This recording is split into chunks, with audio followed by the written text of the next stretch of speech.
a second. Obviously we're right here. We're actually sitting in good spot because we're actually gonna go over elimination reactions today. So we're a lecture ahead. Which is good because I think next week on Tuesday, we're gonna talk more about more types of spectrometry. And then in lab, we're gonna actually work on interpreting the spectra. And then we did finish the extraction for the essential oils. Yes. And we got measurable amounts for both of them. Yeah. Little bit. Did it look just like inside of a film on the inside? It looks like a dirty glass. Yeah. But it smelled really good. It did. And then Let's do it at the end of this week. Like actually turning. I don't think I'm gonna make it two separate assignments. So I think it'll actually be due at the end of next week. Okay. So, but you can still be writing up the procedure, working on it, because next week it's gonna be all about the analysis and reading the spectra. I think next Tuesday's lecture will be on NMR, which is the other type of spectra that you can interpret at this level. And then but it's not as straightforward as IR. It's both better and worse than IR. IR is like really broad, right? You can only really answer like 4 or 5 questions with it. NMR tells you everything, but it's got like 4 levels that you have to consider. Every signal in an NMR means something, but trying to interpret just what it means can be really tricky. So we'll take a lot of time next week in lecture and lab on Tuesday working on that. And then at the end of lecture on Tuesday, end of lab on Tuesday, I'll give you your unknowns, which it's basically going to be your lab final is going to be do an essential oil extraction again, except I'm going to give you each a different substance. And then after you've done so you're going to adjust your procedure a little bit,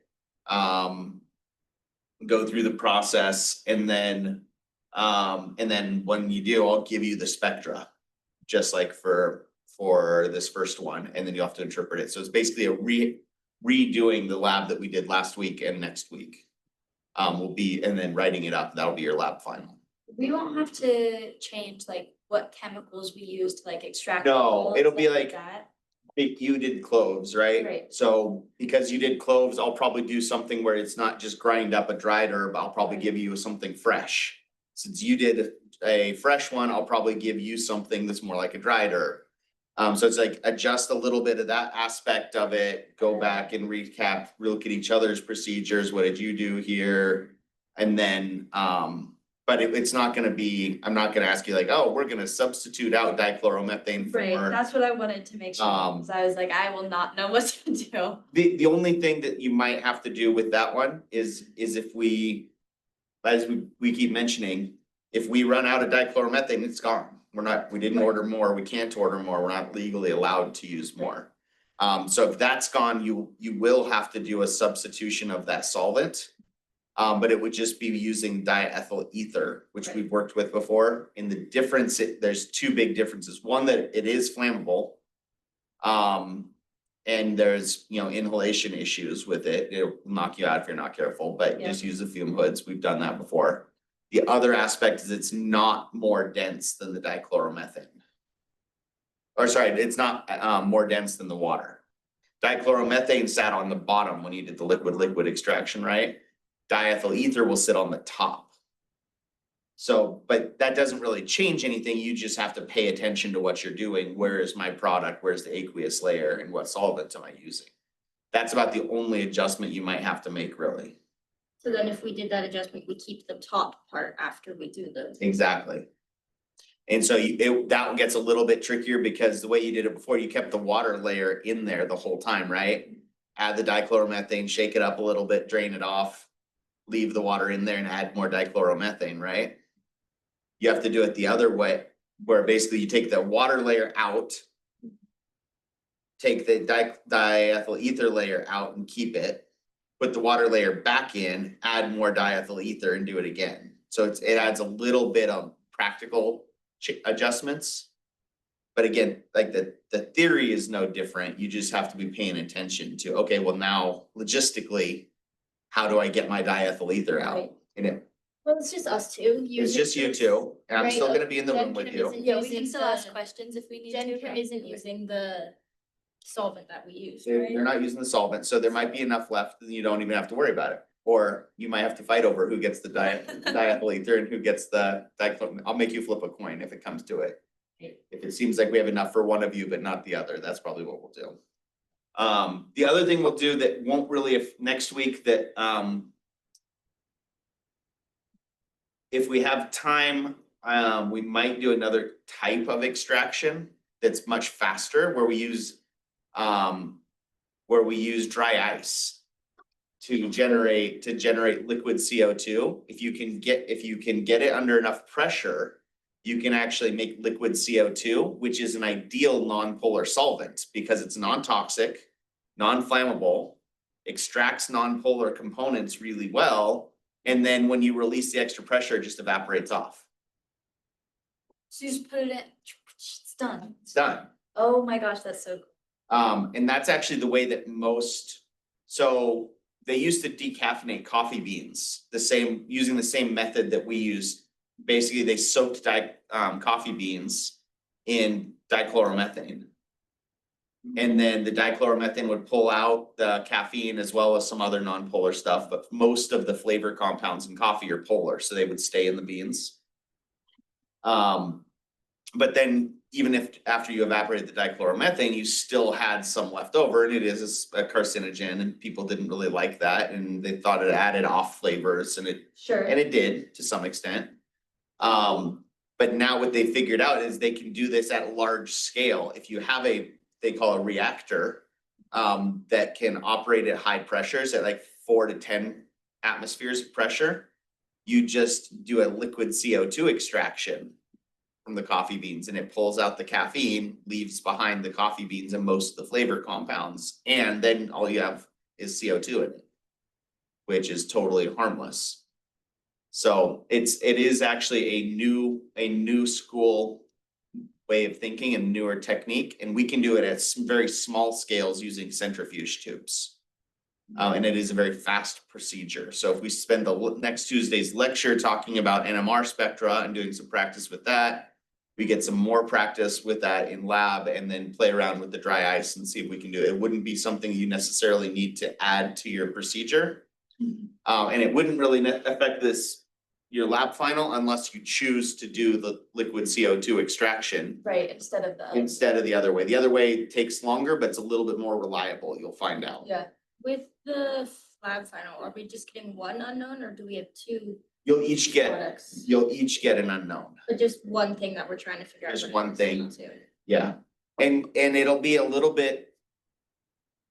I don't know if either of you looked up essential components of essential oils or anything like that. But one of the reasons that clove oil and lemons get used is because their essential oil is basically one compound. Clove oil is eugenol, lemon oil is called limonene. Most essential oils are several different things. And so what it will do is I'll pick something that has almost anything else I could pick is going to have a bunch of stuff in there. And I'm just going to pick one that I think the structure is both reasonable for you to be able to figure out. And that makes it kind of random too. So even if you were tempted to go try and look up components of lemongrass oil, you wouldn't know which one I picked. But the whole point of it's not a spectrometer, right? But It is a spectrometer. okay, the Yeah. whole point of the spectrometer is like, we can figure it out from that, right? When we add NMR next week, you will be able to figure it out. Between the formula, the IR, and the NMR, that actually is all the information you need to actually settle on one structure. Okay. So, but every step of the way, you're going to be basically, draw all the possibilities and then use IR to rule stuff out. And then you're gonna say that'd be down to 5 left maybe. And then you're gonna be able to use NMR to rule out the remaining 4 of the 5, or at least get it down to 2. Sometimes NMR and IR, you wind up with 2 that are equally valid. You can't really decide between the 2. That's also a reasonable answer for these. Like, I can't decide between these two based on the evidence I have, and here's why. Is a reasonable way to do your write-up. Or once, like when we're doing the write-up, are we allowed to talk it out with each other? I mean, obviously we live in a place. So that's one of the reasons I give you two different unknowns, is that I expect you to be able to work with each other to some extent. Right, and then are we gonna have an actual final or just the lab final? We'll have an actual final as well. There will be the lab finals, like, remember in Gen Chem, you had the take-home part and then you had the in-class part? The lab final is the take-home part. Okay. So a little bit more problem solving, you can work together, same rules. If you turn it in, I expect you to understand what you turned in. And then the in-class test will be very similar to the midterm. It'll be 9 or 10 parts, probably 10, because I think we'll get through everything that we're supposed to get through. And then, but I'll break it down, and here's the discrete skills. Here's your practice test a week ahead of time. And there, we should feel less time crunch. Because we actually, our final exam's scheduled for the Tuesday, December 9th. But We could do it on Thursday if we wanted to. If we wind up needing to use the Tuesday as a review session, we can do it take the test on Thursday. If we take the exam on Tuesday, does that mean no class Thursday? Yeah. I'll still be around, obviously, so if you wanted to take the test Tuesday and then use the rest of the week to finish up your lab final or concentrate on your other classes, that's all totally fine then. So there's advantages either way, but if we do wind up in a bit of a time crunch again, we would just be able to push it 2 days and give ourselves a little bit extra time if need be. Yeah. All right, any other scheduling or logistics questions? Okay. Homework questions though. Homework questions, yes. I saw that. Yeah. Did you, Taylor, were you able to submit your quiz? I don't think I did, no. Did you do it yet? No, I didn't know. I wanna see, It's the take a homework. couple minutes and let me look at your picture didn't load for me. I sent them over. Oh, to that's right, an you- inbox. You did, so usually the red line's not a problem.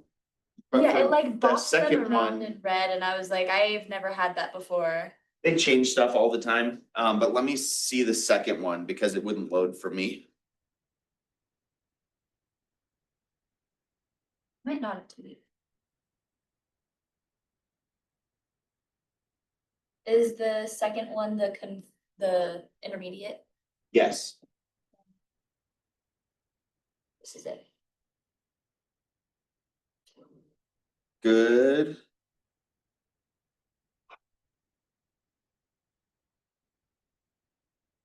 I was close. Almost, you're close. Okay.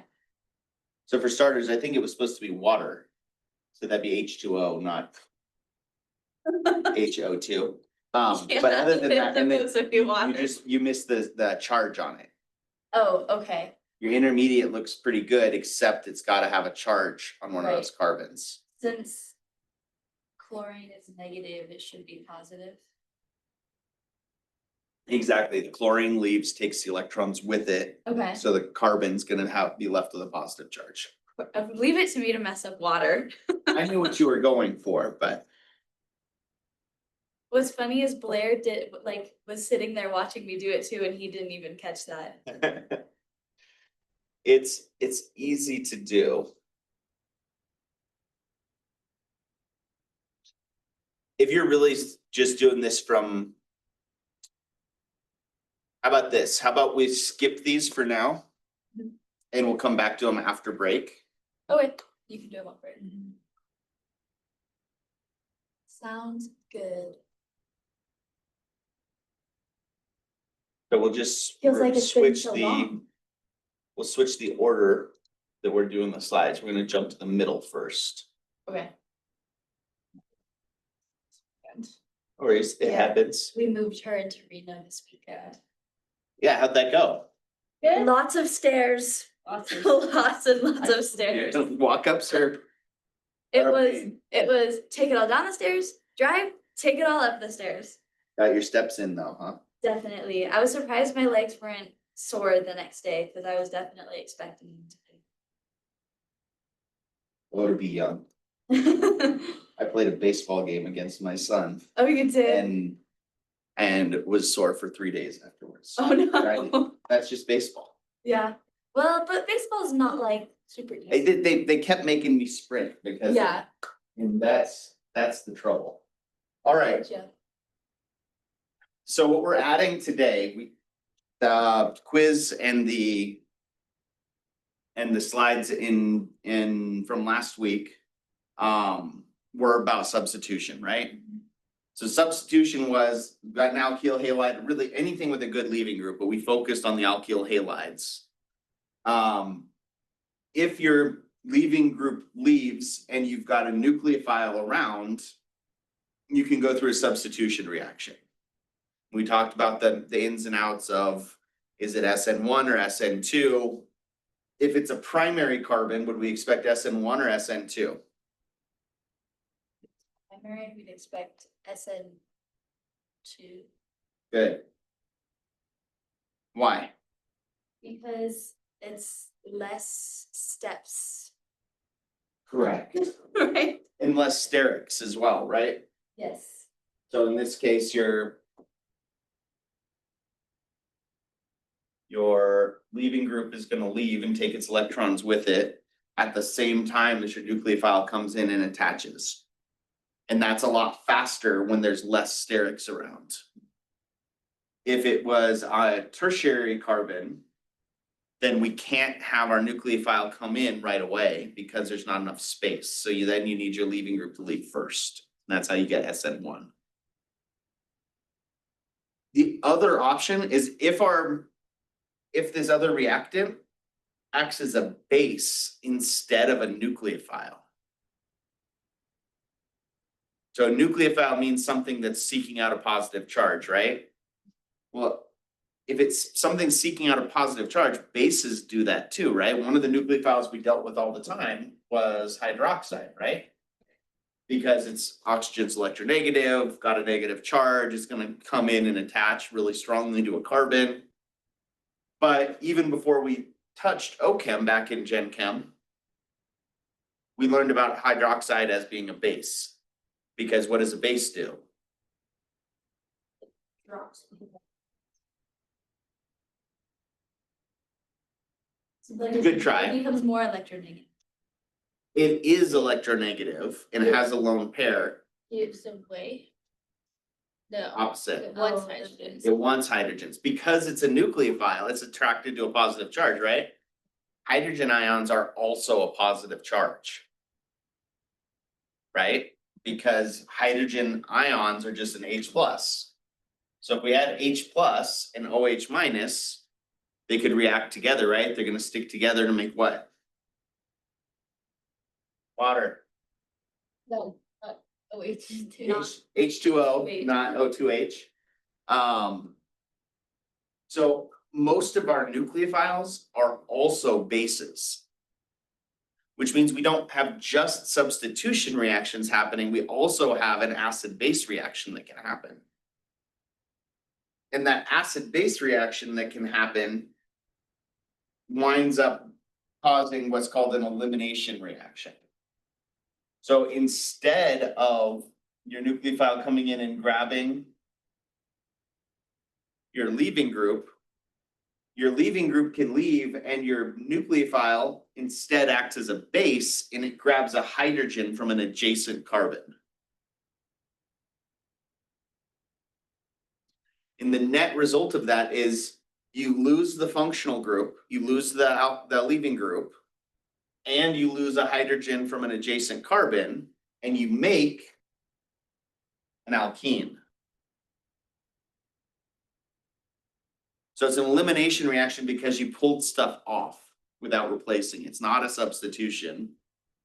Substitution, we pulled something off, but then we put something else back in its place, right? Elimination, you pulled two things off. Your leaving group leaves, and then your base pulls off a hydrogen.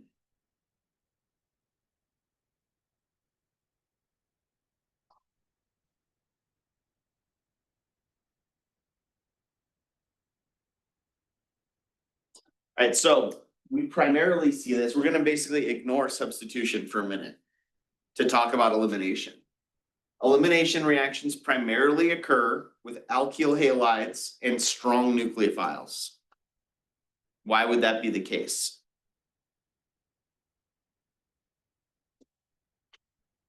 What makes a nucleophile strong? What does it do if it's a strong nucleophile? It's gonna be strongly attracted to what? Positives.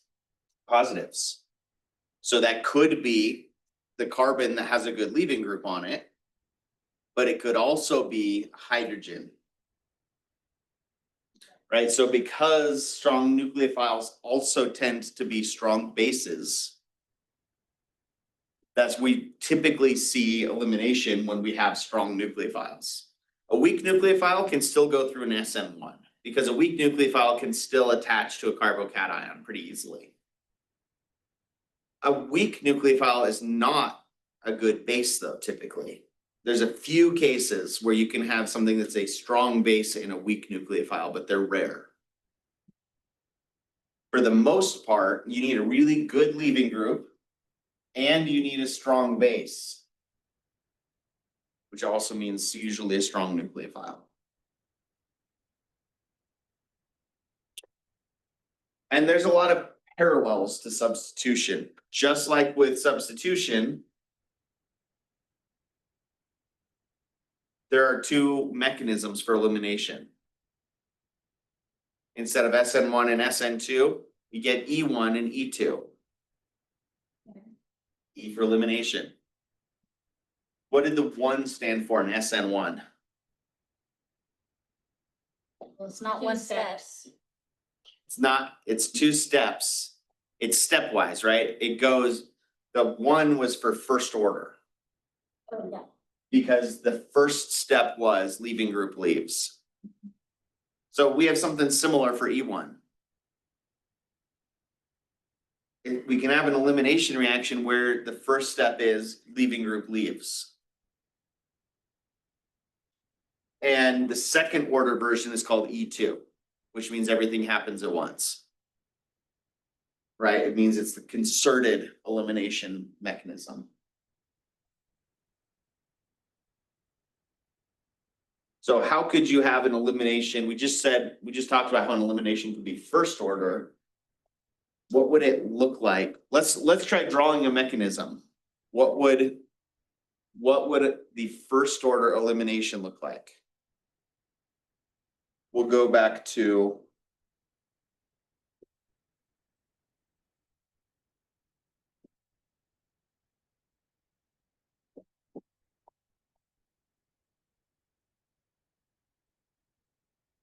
just drawing these because in case of elimination reactions, the hydrogens wind up being significant, right?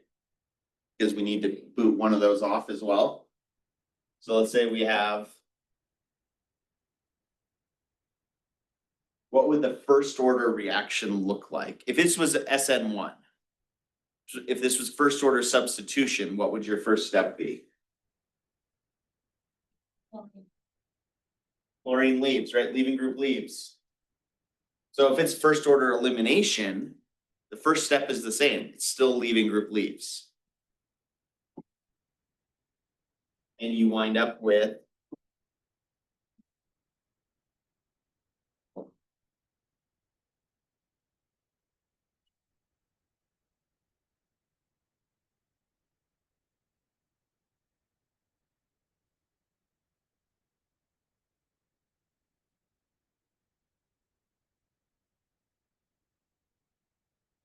so if it was SN1, the next step would be the hydroxide attaches to that carbon, right? To the carbocation. Or actually, in this case, it would be a rearrangement first. Let's ignore rearrangement for now because we're just looking at what the steps look like. If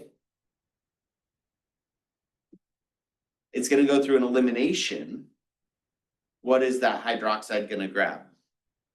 Instead of attaching to the carbon, it's going to act as a base instead of a nucleophile. Right, so the way we differentiate between the two is if it's acting as a base, that means grabbing a H plus. If it's acting as a nucleophile, it's attacking a carbon or some other atom that's not hydrogen. Right, so acting as a nucleophile would attach right here, but that's not what we want to draw for right now. For right now, we want to draw the elimination instead. So the hydroxide acts as a base. Which means it's gonna grab a hydrogen.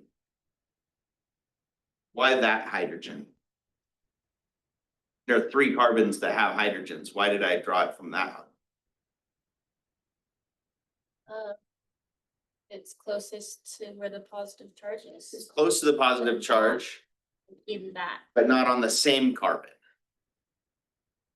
Because if we grabbed one of these hydrogens, then we can't actually stabilize that carbocation, because that just means we have a lone pair on a carbon that also has an incomplete valence. That doesn't really help us.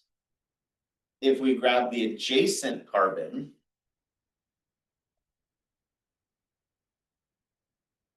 the other thing that does is what's gonna happen to these carbon hydrogen bond. If the hydroxide is grabbing the hydrogen, is the hydrogen gonna hang on to those electrons? Hydrogen can't make 2 bonds, right? Or can't have a lone pair and a bond. Is it gonna move to the positive?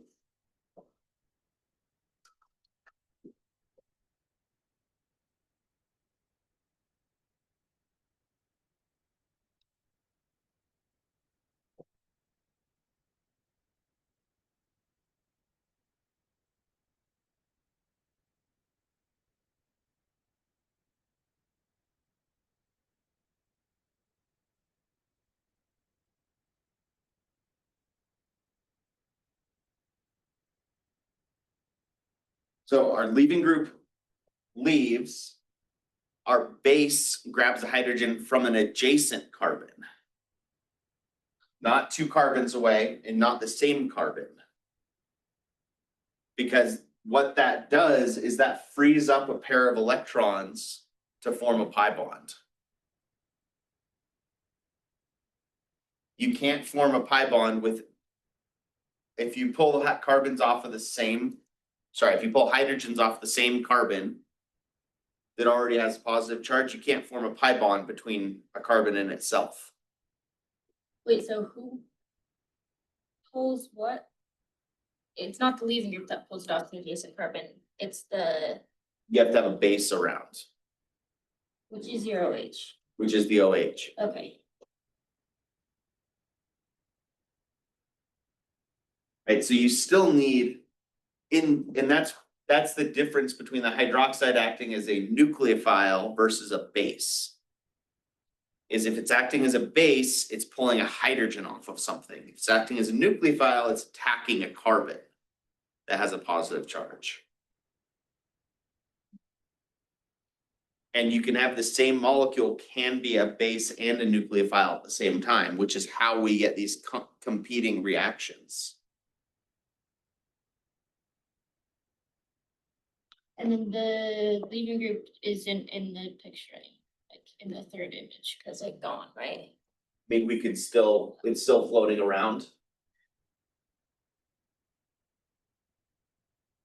And then what does the hydroxide turn into once it steals a proton? No. Hydroxide, when you protonate it, you get water. Arguably the simplest alcohol, although organic chemists don't like it when you say that. Okay. So we also have H2O because our hydroxide grabbed a hydrogen.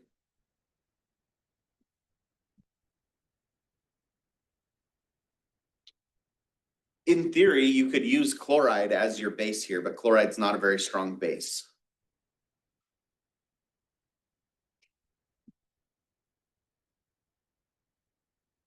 So that's what the first order version looks like. First order means stepwise, right? Leaving group leaves and then your base grabs a hydrogen. So let's draw the same mechanism, second order version though. What would that look like? I'm gonna erase this. So we have a clean board. Same reaction.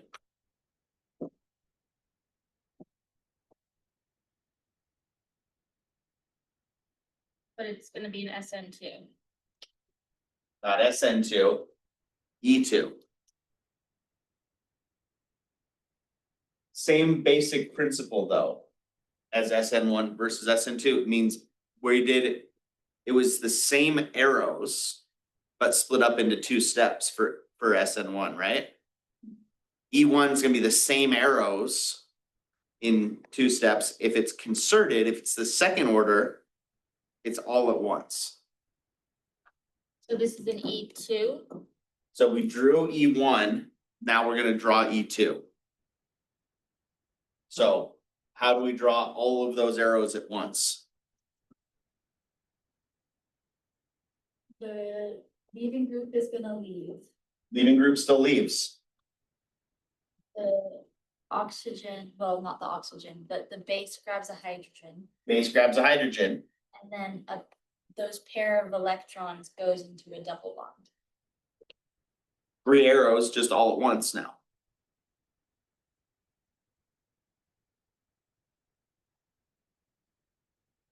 And your net result is still going to be the same.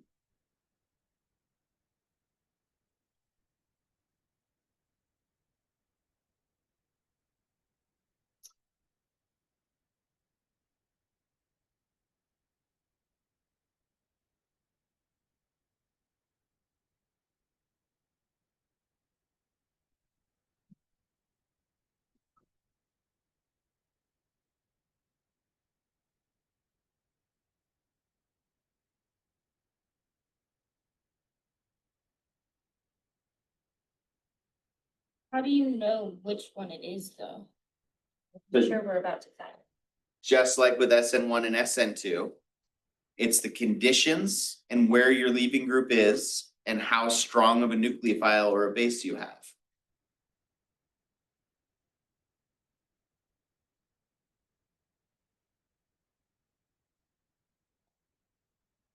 It's so Do we have like a table to tell us how strong it is? we do. We have several tables. We have so many tables. There's one of But them. the main thing to remember, well, yeah, that's one of them. Sound good. So for SN1 versus SN2, the prime factor was where is your leaving group, right? Oh, Because a tertiary carbon with a leaving group only goes through SN1. And a primary carbon with a leaving group only goes through SN2 because of those sterics and the stability of the intermediate. So it's the same logic here. And tertiary means it has. That's not 2 hydrogens or just 3 bonds? Means 3 other carbons around, so So then a primary is 2 other carbons? just one, and secondary. is one. So there's tertiary.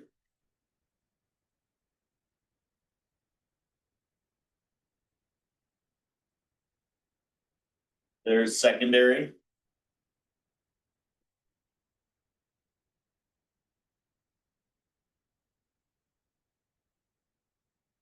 There's primary. And then lastly, methyl. Do we need to worry about methyl for elimination reactions? Well, they can't be, I guess we should. they can't happen because all at the- once though. No, it can. No, Well, cause it has too many bonds on it. so you're not gonna see. So to address the first question first. Methyl anything can't go through an elimination reaction because there's only one carbon. You can't form an alkene with only one carbon. But one of those hydrogens can get taken from them. But it still wouldn't be an elimination reaction. So this will go through substitution, but not elimination. Okay. You have to have an adjacent carbon to take a hydrogen from an adjacent carbon.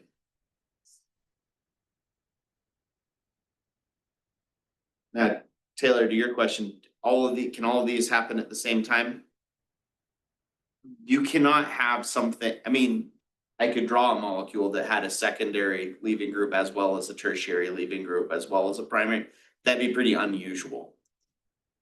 If I drew something like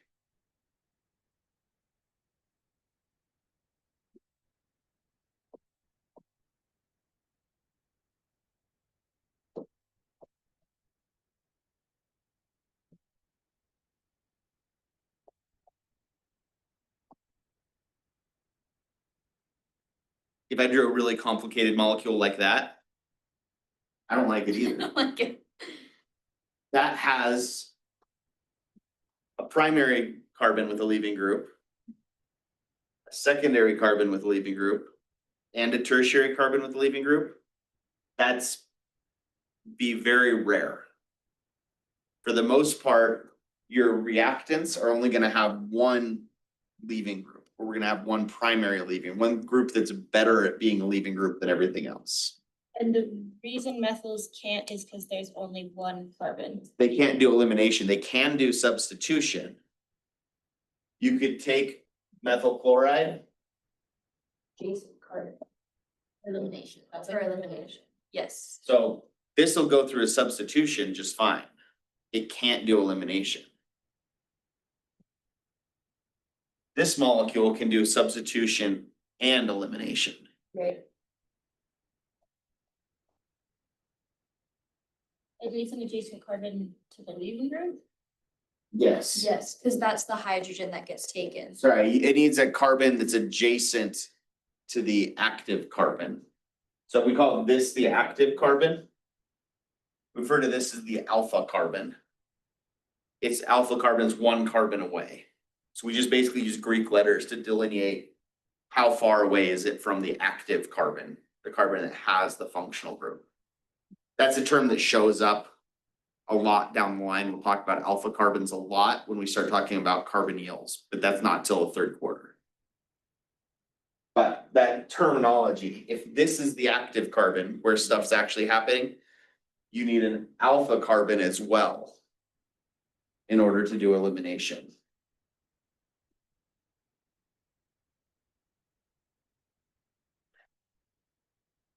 And so now to go back to what I think your question might have, I think I went a different direction based on the way you phrased your question, Taylor.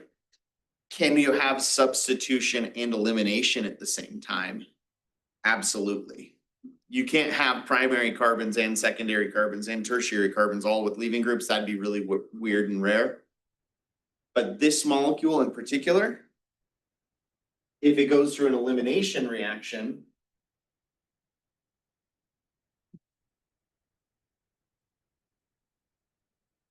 it's gonna make a different product. Sorry, let's say we have hydroxide as our. How do you know it would be an E2 and not an E1? Because those are both. Because it's a primary carbon that has the leaving group. And again, we'll spend a whole lecture a week from today on, now that we have these four mechanisms, how do we decide which one is most important? Because really, both of these are gonna happen at the same time. And those are competing reactions. They're competing reactions, and technically you could say that E1 and SN1 are competing reactions. If it's a primary carbon that has a leaving group though, the first order reactions are gonna be so slow that we can basically say they don't happen. But again, we'll spend a whole lecture on that down the line. For now, let's just do a quick practice. If this went through an SN2, what would our product be? Think about that while I fix my color coding.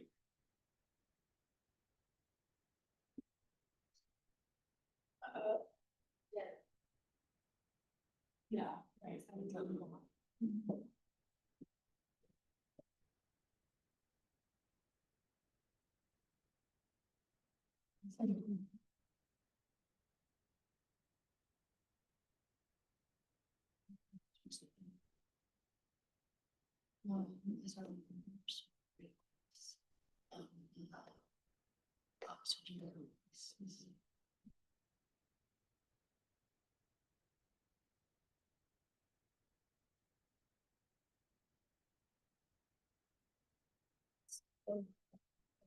It's this.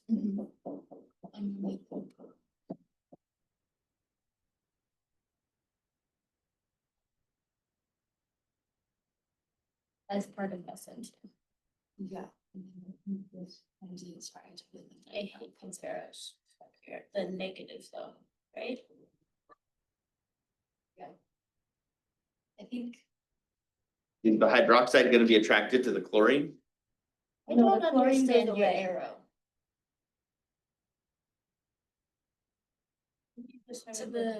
To the carbon, not to the, No, to the hydrogen.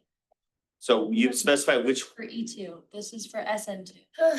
so yeah, It's okay. you gotta define your terms, So right? if we're doing SN2, it's not gonna steal the hydrogen, but it's gonna go to the active carbon, because the active carbon The negative, becomes positive, like yeah. this. and it doesn't wanna be positive.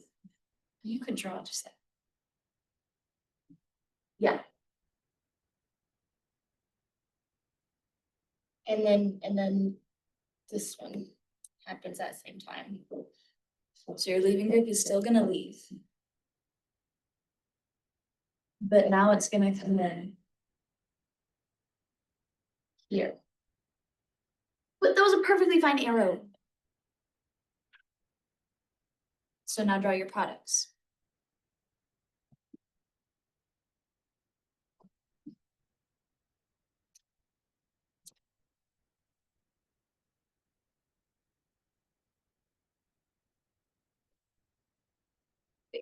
So then this.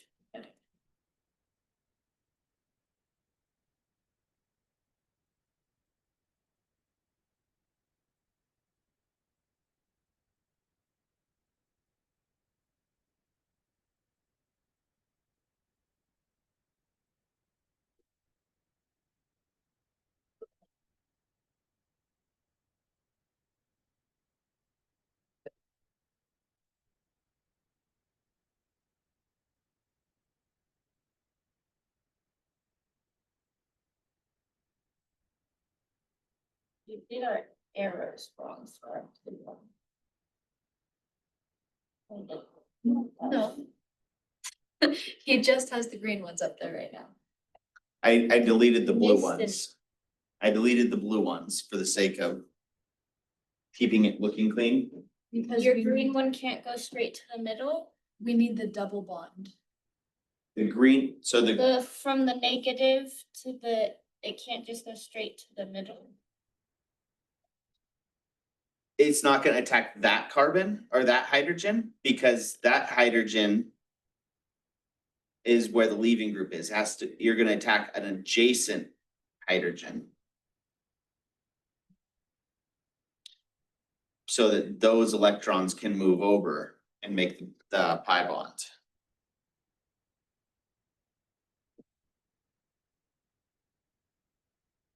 But then how did you get? Like, how do you know your OH sticks? Sorry, I'm just redrawing the blue arrows. No, her question.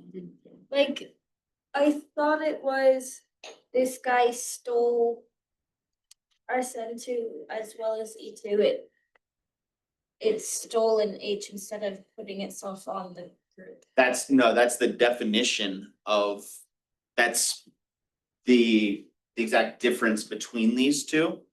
Is that if it's a substitution, your nucleophile comes in and attaches to the same carbon that had the leaving group. If it's an elimination, it acts as a base and it grabs a hydrogen from the adjacent carbon.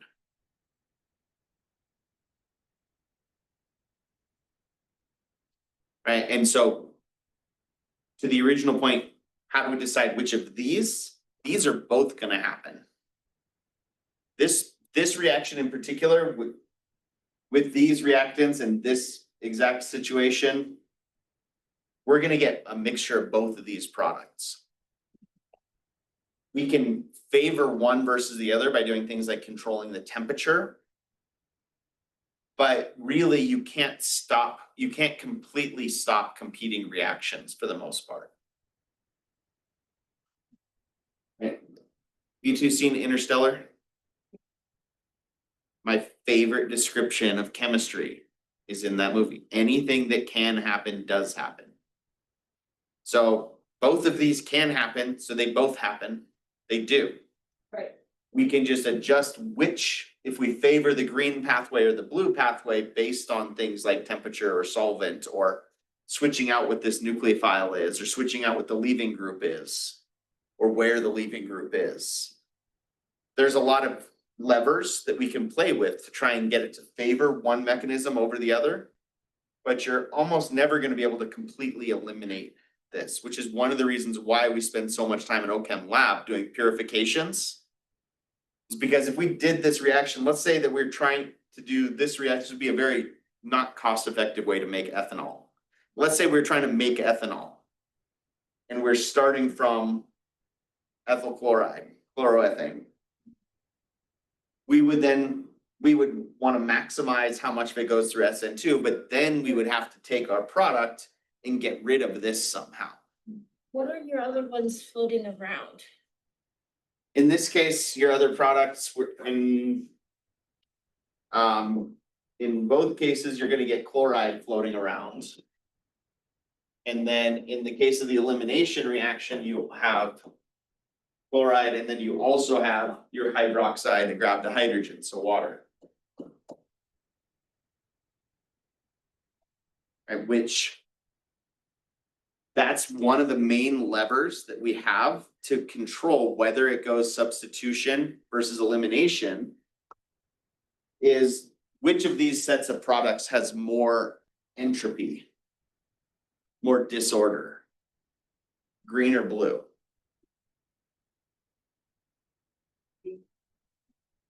Why? Yeah. More pieces, more independent pieces moving around. There's more entropy here. But there's more enthalpy. We got a more favorable enthalpy over here because this is still all sigma bonds. Right. Sigma bonds are more stable than pi bonds. So at low temperatures, you're going to favor substitutions. The same reaction done at a higher temperature is going to favor elimination because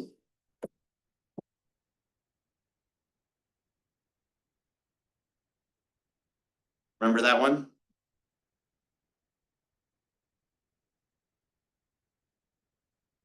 The blue reaction is favored by enthalpy because it's all sigma bonds.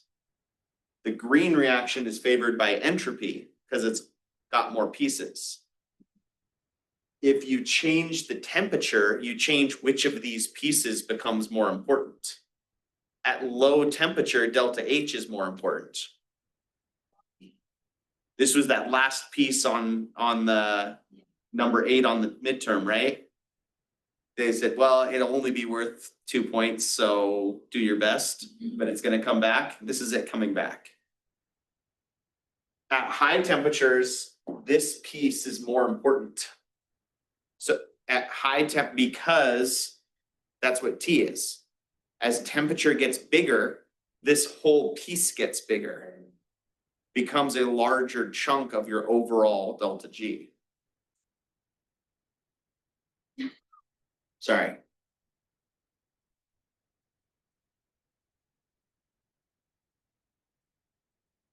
So basically, since it's negative in the equation, if it stays lower, then delta H is just gonna stay favored because it's naturally favored in this equation. Right. But if it fights against that negative and it becomes like a high temperature, It's not so much the reactants fighting against it, it's more us controlling it. right? If we do the same reaction at 100 Celsius, we're gonna see very much more favoring in the elimination because the entropy piece becomes bigger. If we do it in an ice bath, then this term is smaller. Right. Which means we're gonna favor the reaction that has better entropy or enthalpy. So, and we're gonna come back to that. But in general, the big takeaway here is high temperature favors the mechanism that has higher entropy for the products. High temperatures favor high entropy. Low temperatures favor bond energies, enthalpies. And again, we're gonna keep coming back to that. I just want you to remember that this equation exists. High temp favors high. High temperature favors higher entropy.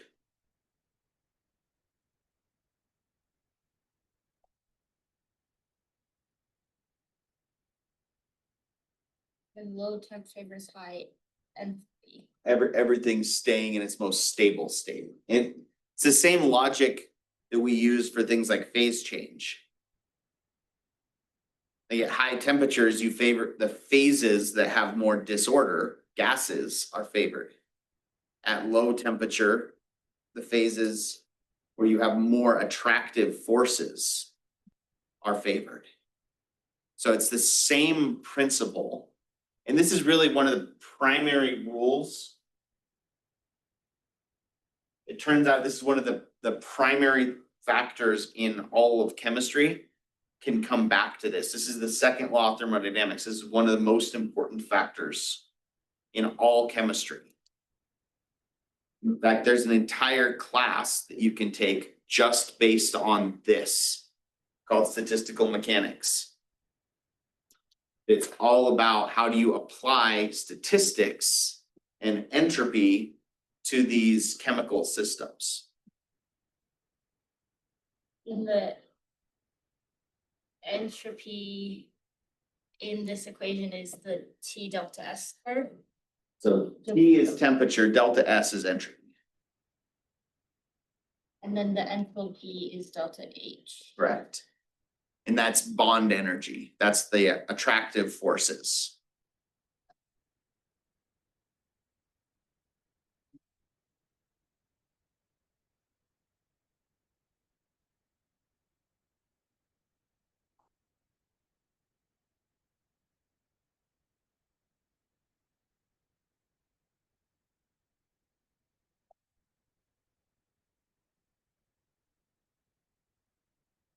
All right.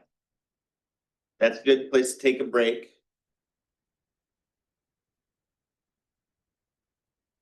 And we're gonna come back and talk about alkenes in more detail. Let's make it a sizable break so that you can both take a break and hit submit on your quiz. If you don't, you know what, let's not worry about the quiz. You and I can chat after class to answer your questions without spoiling it for you. That way you can finish taking the quiz at your own pace today. Don't feel the time pressure there. Does that work for you? Yeah. Okay. So let's come back at quarter after. Make it a 15-minute break because the stuff's a lot.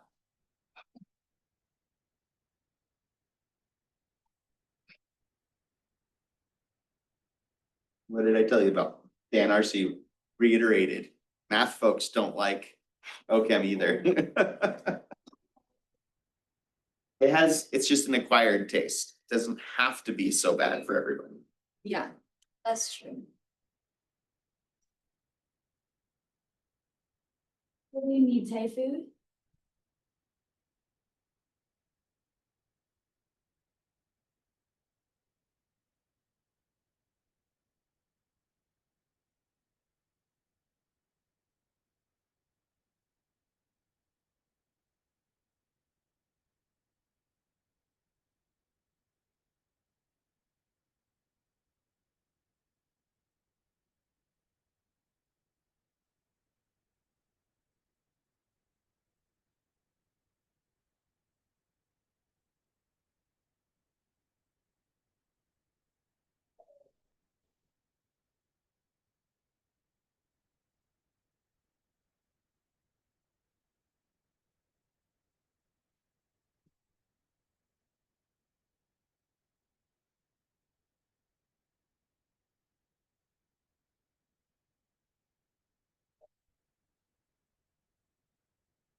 Student life doesn't have any food, do they say? No, Promise is the people who have food right now. No, do they some? Sure. It's like 10 minutes. I don't know that they have lunch either right now, but Yeah, but. You know, with.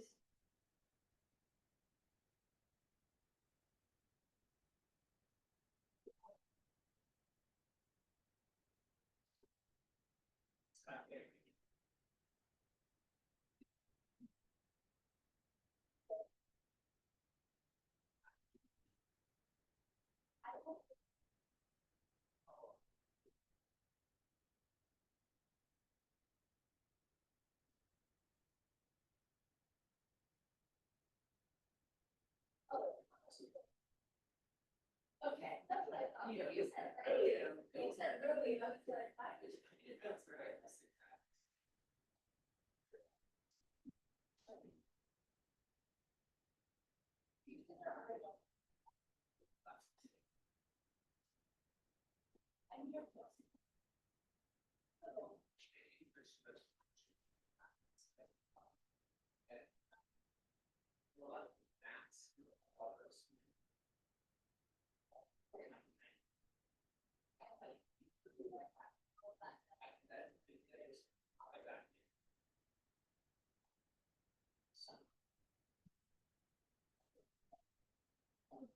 And their hearts. There's.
You've got 5 minutes. I'm gonna try to do something.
Sauce.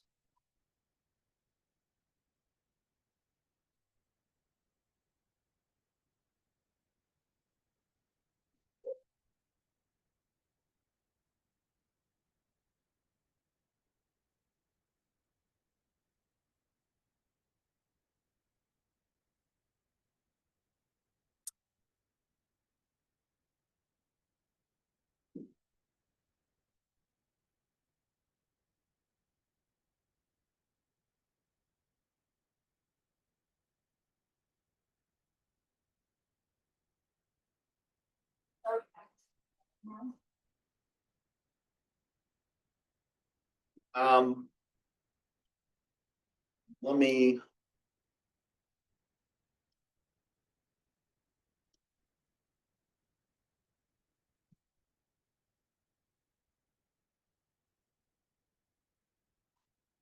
Most of the stuff we skipped at the beginning was going over the solvents.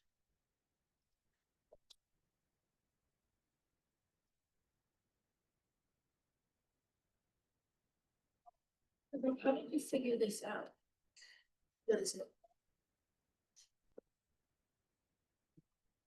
The increasing reactivity part? Well, I got it wrong, so don't follow me.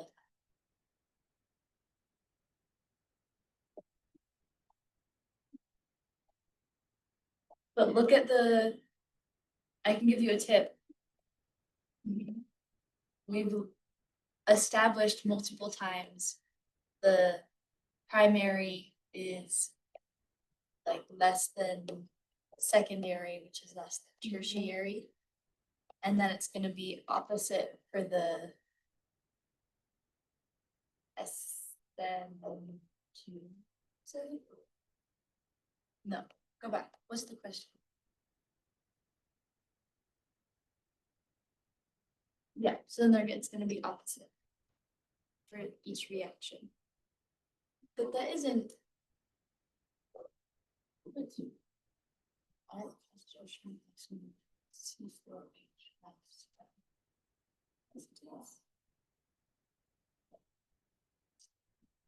No, it's not, you have one more. You can move carbons too. How would I have one more? But if I swapped these, that's just this. It's on.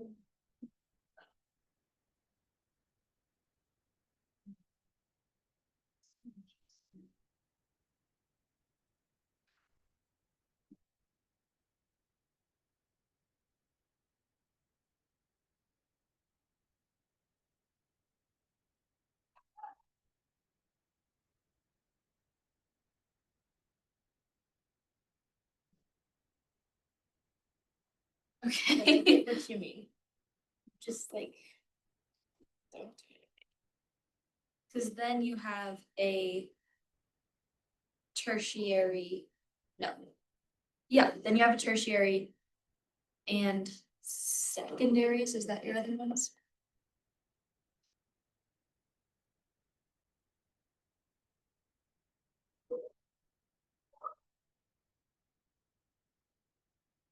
How about this? I was planning on spending a sizable chunk of the first half of lecture going over these problems anyway. So how about if I give you some extra points Okay. to help Taylor and you two work together to get Taylor submitted. Okay. And then when you get that done, we'll go through the answer in more detail. Okay. But there's only two things to rank. Rank and motorized. So like, which one is gonna go first? So I for rank, any- I rank them all twice. Yes, each of them are gonna have a rank twice. You're gonna have a 1, 2, and 3 for each of them. Except that there's four isomers. I don't know what the fourth one is. I have 3. Does she have the same 3 as you, Riley? Okay. So there's 2 different stereoisomers, just of C4 in general. There's this. And there's this, right? So you can put the chlorine here. You can put the chlorine on the end.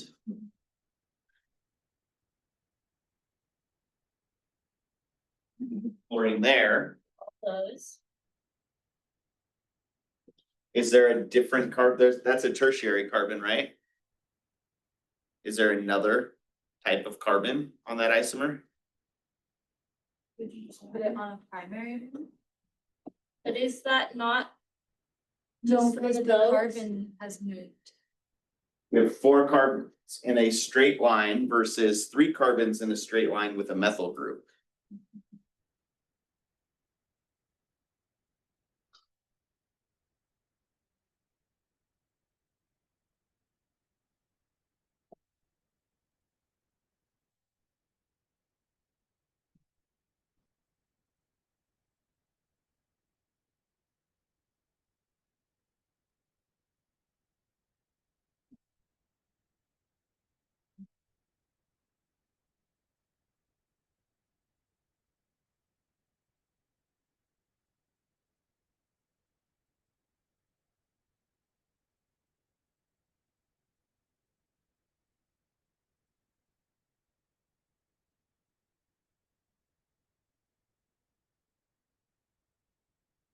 But it takes you forever.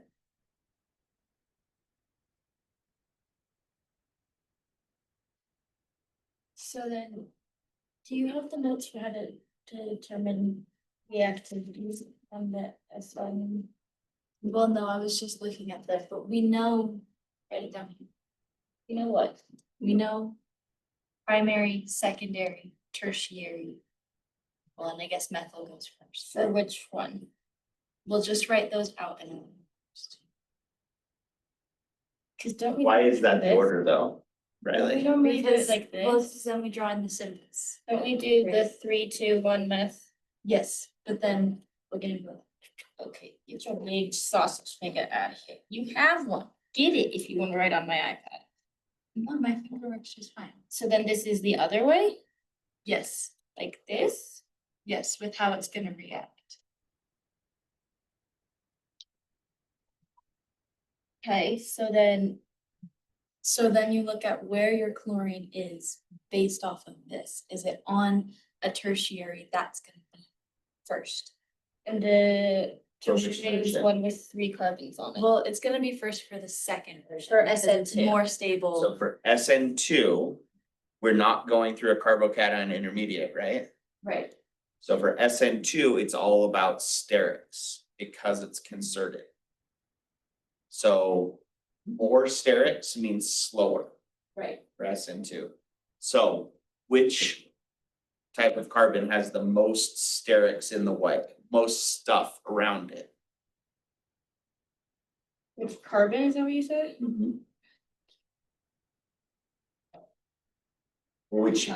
Which isomer's active carbon has the most stuff around it? Is your tertiary, because you have 3 carbons.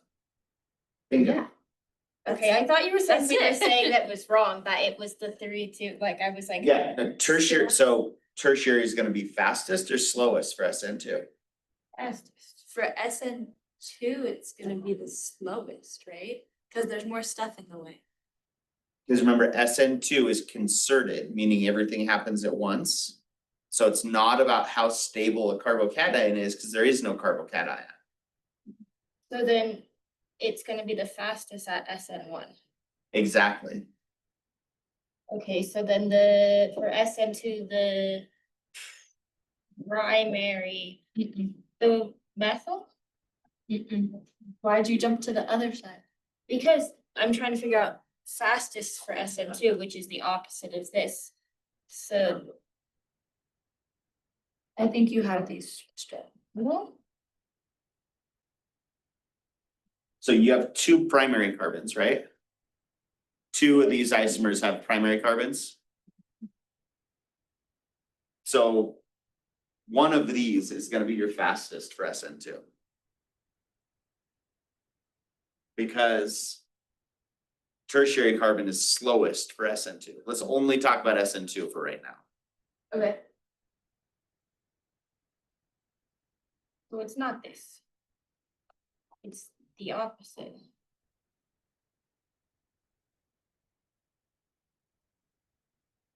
Right, our thingies are facing the wrong way for SN2, it should be like that. Correct. For SN2, methyl is faster than primary is faster. Yeah.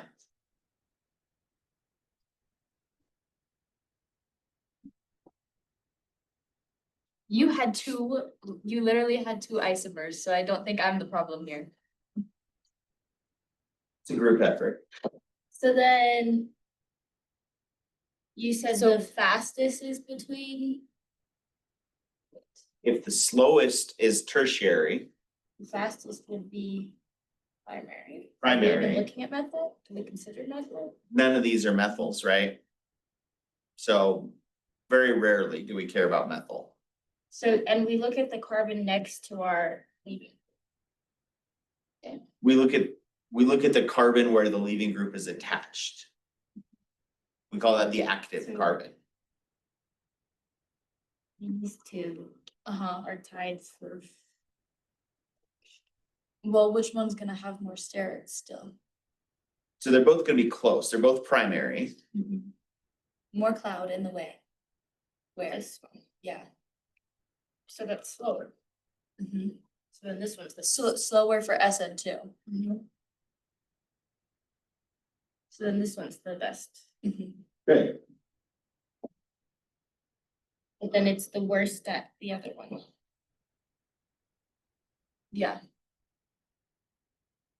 Not the worst at it, but yeah.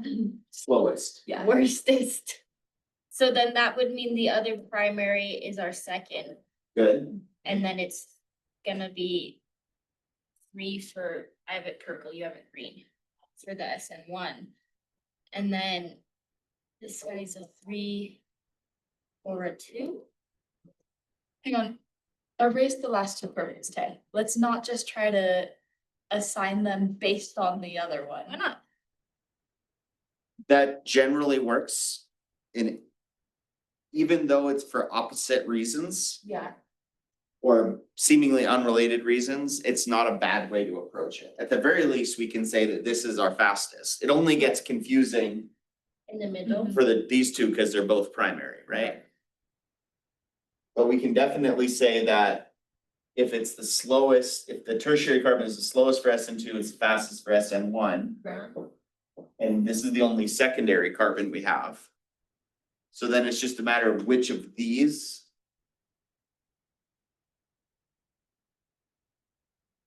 And they're gonna be approximately equal. This one Are we still will looking be at? slightly faster. No, we're just looking at how stable the intermediate is, the carbocation. The intermediate without drawing it? Because it's just leaving group leaves, basically. Yeah, but if you picture just erasing the leaving group and putting a positive charge there.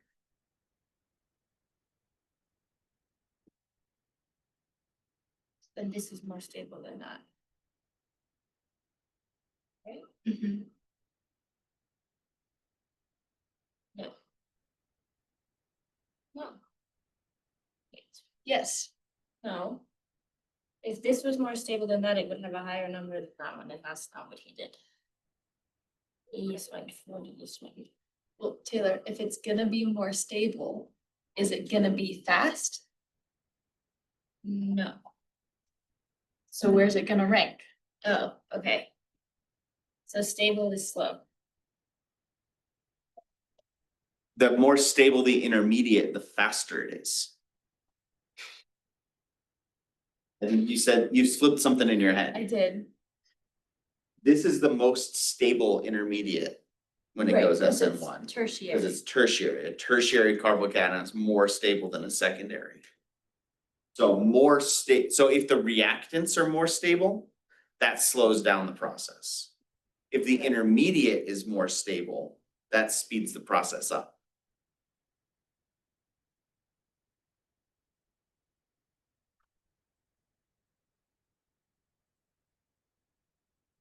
Trying to think of a good analogy. The difference between your reactants and your intermediate is that, switch it for you since you're looking at it backwards relative to me. The more stable your reactants are, the lower they are in energy, right? Which means a bigger difference between your reactants and that transition state, which means slower. Yeah. But the more stable your intermediate is, that brings this down. And now it's easier to get from your, so if you want your reaction to go fast, you want to stabilize intermediates, not reactants. If you stabilize the reactants, you're making them stable where they are. You don't want things to be too comfortable if you want the reaction to happen. Right, so you have to be careful with the way you say it. This one is the fastest for SN1 because it's got the most stable intermediate. Not because it's more stable like this. Right, right. I think that's where the miscommunication happened. And between these two, you could either say these are both approximately the same in SN1. But it is gonna be, this one's gonna be slightly more stable of an intermediate. Because having the extra methyls around closer to it allows it to give more electron density and stabilize that intermediate a little bit more. But if you marked both of these as 3, I wouldn't mark you down. Right. Because they're both primary leaving groups. So they're gonna be approximately the same.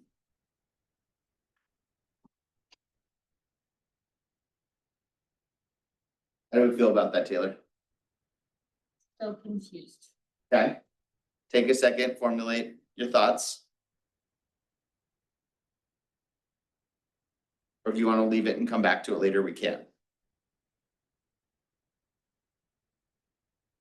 I mean, but you only need to look at like the intermediate step when like you have 2 of the same, like 2 primaries or 2 tertiaries? No, we're looking at the intermediate for SN1. SN1, you always look at the intermediates, yeah. SN2, we look at sterics. So then just erase the steps. Cause that's not helpful.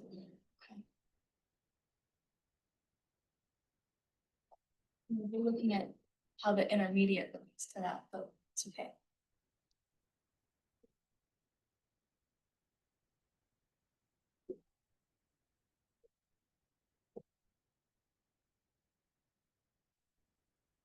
Looking at is the intermediate, tertiary, secondary.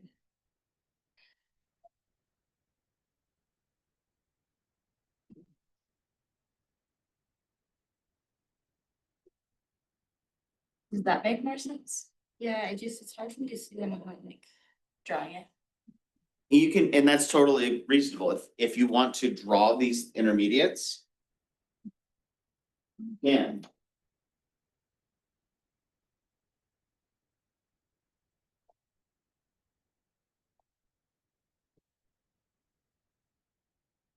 Make them all back in the same spot by memory. Oops.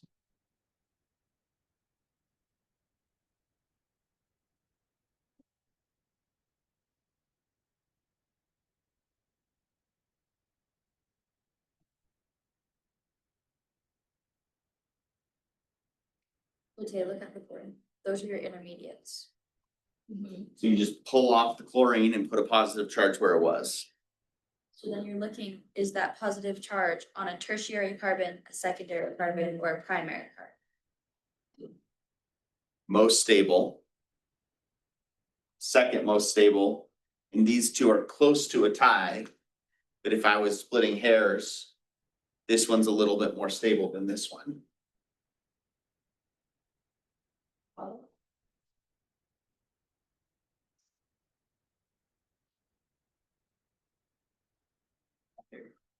Right, so to answer your question on the quiz, what does reactivity mean? Just how fast does it react? If it's gonna go through an SN2 reaction, increasing reactivity just means how fast will it go? Or do we expect to go through an SN2 at all? So likelihood of going through that mechanism, you can think of it that way too. Now We had just not used those words, so when I first read it, I was like, what the heck does this mean? And so I looked up like examples and then that sort of helped, because then I understood what it was asking for. It's just a little bit different way of phrasing it. I could have written it similar to this one, which of these is going to have the fastest rate? That kind of means the same thing. Yeah. It makes more sense when I draw out the intermediate, cause then like Good. I can see it. That means that you're understanding the logic of it properly, because it is based on the intermediates for SN1. SN2, there is no intermediate, so you don't need to worry about that. For SN1, it's all about the intermediate.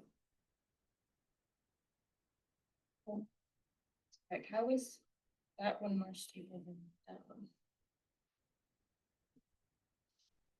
Which one? Wait, How is this one more stable than this one? because of electron density, but this one's more stable than this one. No, you do have these backwards. Cause this is. We're looking a at second- purple. Yes, this is a secondary here. Right. And this is a primary. This one is more stable than this. So where the positive charge is primary, there's still a tertiary carbon there, but the charge is on a primary carbon. Okay, it's a good specificity. So I have it right. No, Let me see. well, This is Yes. a primary and this is a tertiary. yes. So purple is your SN1, so that's gonna be the least likely to go SN1, followed by that one. Yeah. That's our right. most likely to go through SN1, and that's second. Yeah, you got it, You're just thinking of it backwards. relative to you. Yeah. Everybody puts these things, That's true. part of learning, and I was actually thinking about this earlier today because I have to pick up teaching Chem 100 in the middle of the class. Oh, yeah. And the way that my internal framework for understanding chemistry is not the same as the instructor that was Yeah. teaching it. So everybody's gonna have their own sort of way that you arrange the logic to make it make sense for you. So it's all that you can notice is that's not the way I think about it. Yeah, It's backwards compared to how I for think. how I like to think of Yeah. it. Alright, you can draw this out.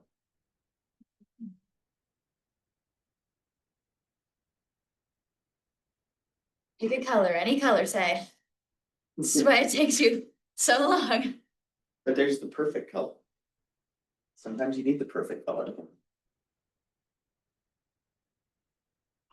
I've always been very limited. I should still. Thank you.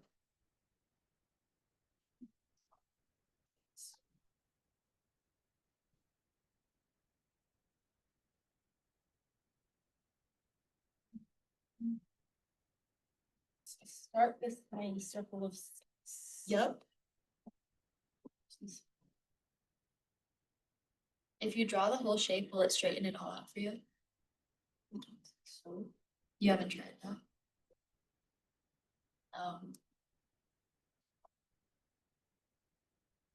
Just draw a circle. ah, There you go.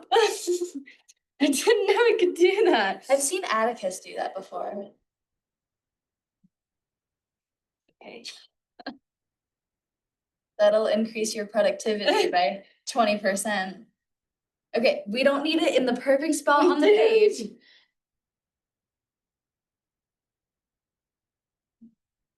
Oh my god, can we please just draw it? And then, but then cis matters.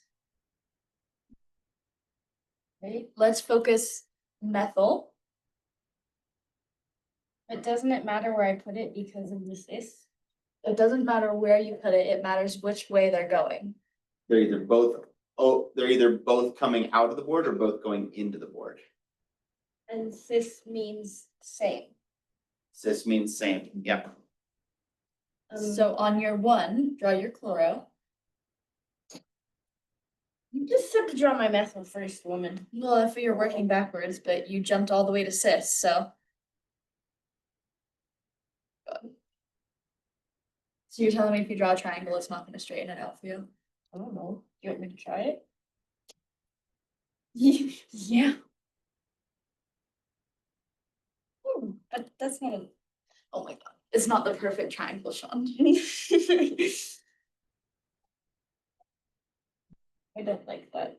If it helps you visualize it, do it however you want to do it.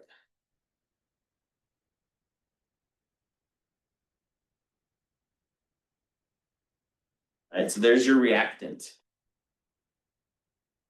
What does the intermediate look like then? So what's gonna come off? The CO. Mhm. And SN1 is stepwise. Well, you're making an intermediate, Right. So yes, so it has to be stepwise. so So we SN, only do one step at a time, so that's it. That's. so that is the intermediate. Well, you have to draw out your intermediate. What is it? Reacting And with where's- water. I forgot. Don't draw 2 O's.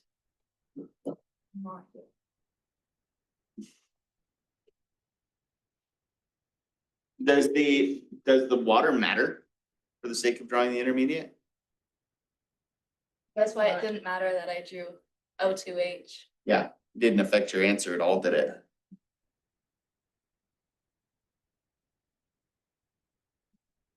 So this is an almost full credit. I don't like it.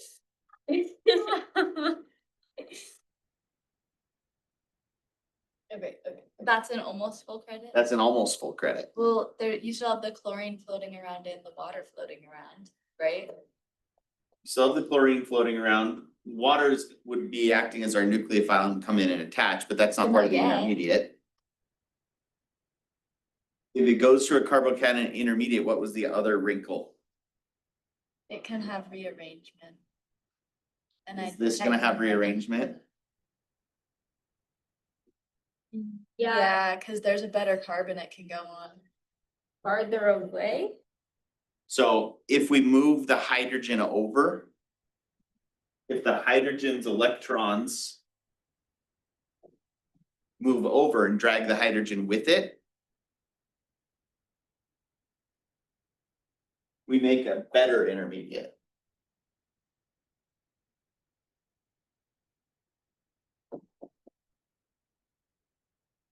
So you have two intermediates? How do you know how to do that in one step? Well, no, so it's the same intermediate, it just rearranged to be more stable. She's technically right, it is two intermediates, I would not. The way this quick question is written, that I would give that full credit. The best answer though is this one. But wouldn't that one still be coming out of the board? It would not. Why indeed? Well, the hydrogen is no longer there. How many electron groups are around this carbon now? There's still just 3. There's just 3 because the hydrogen moved, right? Carbocations are sp2. They're flat, they're not tetrahedral. So when I first looked at this problem, like, oh man, I messed up because I didn't specify R versus S. And technically, this intermediate has an R and an S stereoisomer, but that one doesn't. Because this one's now flat. We lost the stereochemistry because this turned into a planar carbocation. So if I was rewriting this question, I would add the most stable intermediate that forms. Because these are both intermediates that form, but that one's more stable. Yeah.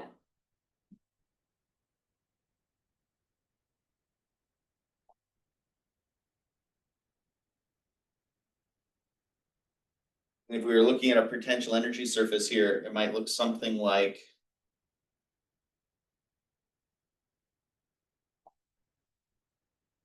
where we've got reactants,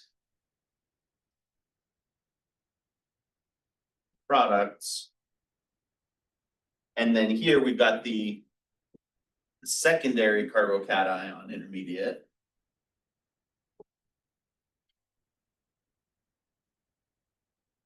Versus the tertiary carbocation. This is not to scale or anything, I'm just trying to show relative heights.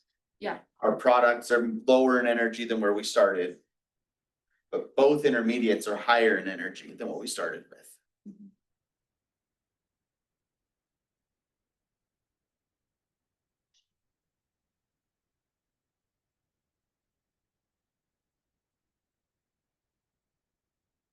And you know what has more energy by what we did earlier, the Exactly, purpose.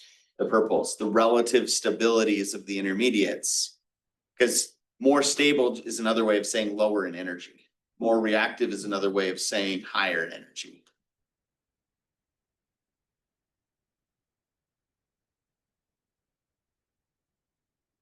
Where you go?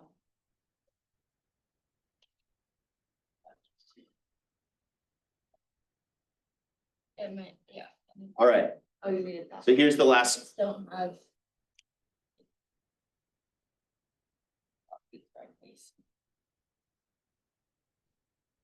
This one's a really easy one to answer if you have the right table in front of you. We love a good table in organic chemistry. Because we even had almost the same reaction. Remember this table?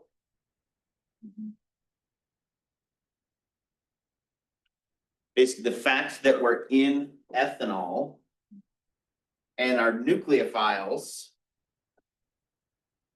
are different size tells us the solvent effects matter. And if we want to decide which of these, in both cases, bromine is the leaving group. It's just a matter of what's a better nucleophile. Is iodide a better nucleophile or chloride a better nucleophile in ethanol, in a polar protic solvent? So you can come here and you can look at this graph and say, okay, well, in a polar protic solvent, the bigger the base, the better the nucleophile. Because the larger the base, the less it's stabilized by the solvent. And remember, if you stabilize your reactants, that's going to slow your reaction down. So in a protic solvent, fluoride is not as good a nucleophile as iodide. Because anything that has an OH group is a protic solvent. Anything that can act as a base. So water, ethanol, methanol, isopropyl alcohol, anything that can act as a base is a protic solvent.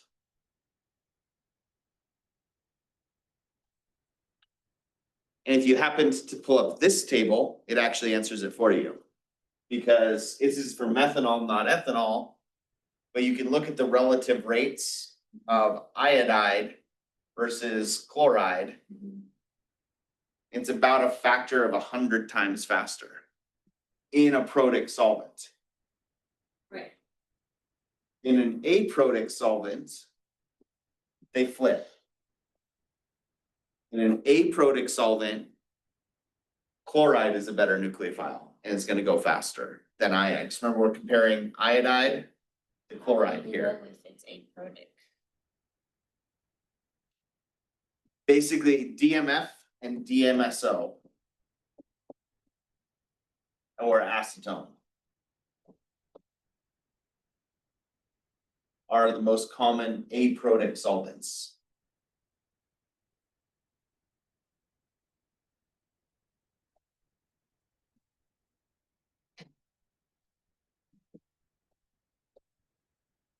Why are we given other solvents then? Because these are not particularly good to work in. A lot of times, if you think back to Gen Chem, we didn't do anything in a solvent besides water. Everything was in water, right? Yeah. And water and alcohols are all really easy to work with in the lab because they've got reasonable boiling points and the alcohols are flammable, but other than that, they're pretty easy to work with and they dissolve a wide range of things. So they're really good solvents unless you're trying to get it to go through an SN2 reaction. No, but I mean, like, why are we given in the equation? In the problem? Because I was testing to see if you would go back and think about the solvent effects. What is the slash? Why a slash? That just means, so that's our reactant. So this is just a common way of. What's it doing that? That's just a common way of writing out reactants in organic chemistry. This is our organic component that's going to go through the substitution reaction. This is Plus both. our nucleophile. That's not our nucleophile, that's there as a solvent.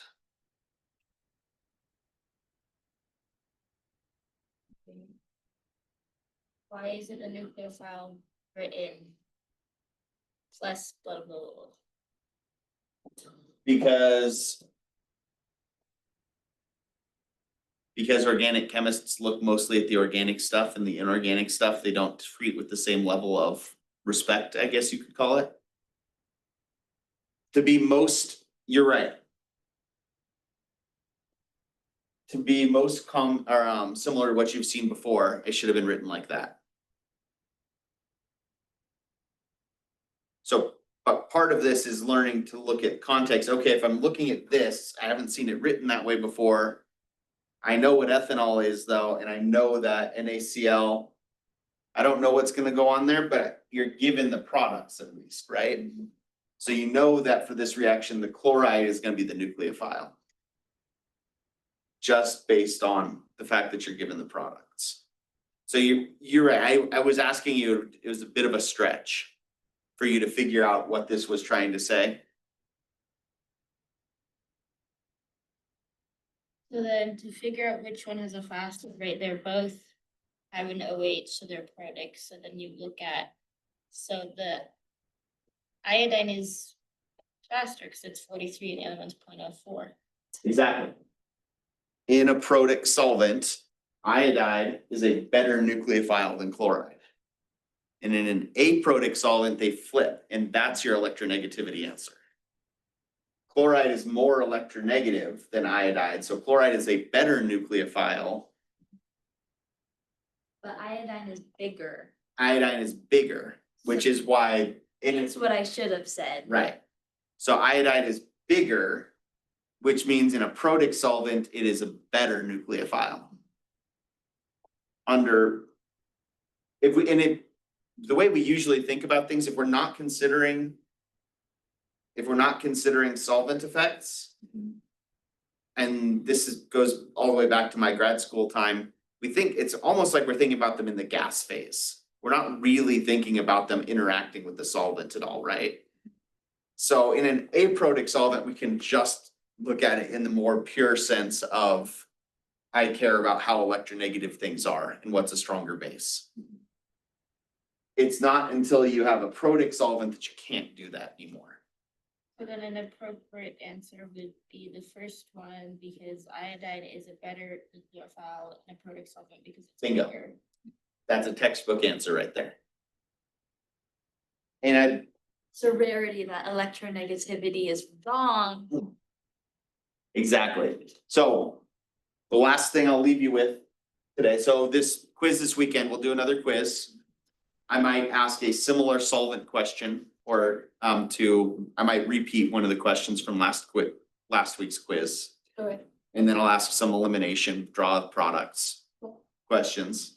The last thought I want to leave you with about these solvents is we can ignore solvent effects. Solvent effects don't matter, and it all comes back to electronegativity unless both of these are true.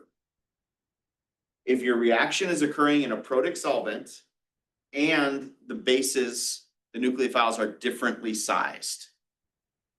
If we're talking about fluoride versus nitrogen versus oxygen, they're all the same size. And then it doesn't matter if you're doing it in a protic solvent or not. Right. Both of these have to be true. Then it's electronegative. So then you just go to that pKa table, Oh, right? okay, yeah. And hydroxides have a stronger pKa than fluorides, and the nitrogens are the strongest pKa of any of them. So we just go back to the simple case if they're all the same size, but Are we gonna be provided tables on the final if needed? I do usually provide some supporting information. I think a pKa table was one of them last time. But we'll write that out. I might even give you the cheap as I said, there's a lot of good tables, like which mechanism is which. I think I even give you a table of strong nucleophile versus strong base. Okay. But we'll hash all that out when we get a little bit closer to it. Okay? You need me to have a question. Well, do you have any questions? You don't have to fill it out right now. Think about it. And then